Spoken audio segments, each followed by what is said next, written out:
વર્ષથી પાલેજમાં જૂના અને જાણીતા computer, laptop, CCTV camera service, printer repairing તેમજ નવા અને જૂના કોમ્પ્યુટર લે-વેચ કરનાર. એડમિશન ફોર્મ તેમજ તમામ સરકારી ફોર્મ ઓનલાઈન ભરી આપવામાં આવશે. ભરૂચમાં નવજીવન સ્કૂલની પાછળ પ્રીતમનગર 1માં આવેલ બંગલા નંબર 63માં આગનો બનાવ બન્યો. ઘરનો સામાન બળીને રાખ થઈ ગયો. ભરૂચ શહેરમાં નવજીવન સ્કૂલની પાછળ પ્રીતમનગર 1માં આવેલ બંગલા નંબર 63ના પહેલા માળે અચાનક જ આગ ફાટી નીકળતા અફરાતફરીનો માહોલ સર્જાયો હતો. આગની ઘટનાને પગલે ઘરમાં રહેતા રહીશો તાત્કાલિક ઘરની બહાર નીકળી ગયા હતા અને ભરૂચ ફાયર વિભાગને જાણ કરાતા ભરૂચ નગરપાલિકાના ફાયર ઓફિસર ચિરાગ ગઢવી તાત્કાલિક તેમની ટીમ સાથે ઘટના સ્થળે પહોંચી પાણીનો મારો ચલાવી ભારે જહેમત બાદ આગ પર કાબૂ મેળવ્યો હતો. એસીમાં શોર્ટ સર્કિટના કારણે આગ લાગી હોવાનું પ્રાથમિક અનુમાન લગાવાઈ રહ્યું છે.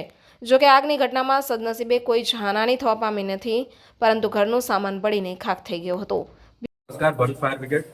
આજે 12/10 અમને પ્રીતમનગર 1માં નવજીવન સ્કૂલની પાછળ બંગલા નંબર 63ની અંદર ફર્સ્ટ ફ્લોર પર ફાયરનો કોલ મળતા અમે તુરંત ઘટના સ્થળ પર પહોંચતા પહેલા માળ પર એસીની અંદર શોર્ટ સર્કિટના લીધે ફાયર થયેલ એ કોઈની જાનહાનિ થયેલ નથી અને ફાયર સંપૂર્ણ ઓલવાઈ ગઈ છે અને કંટ્રોલમાં છે.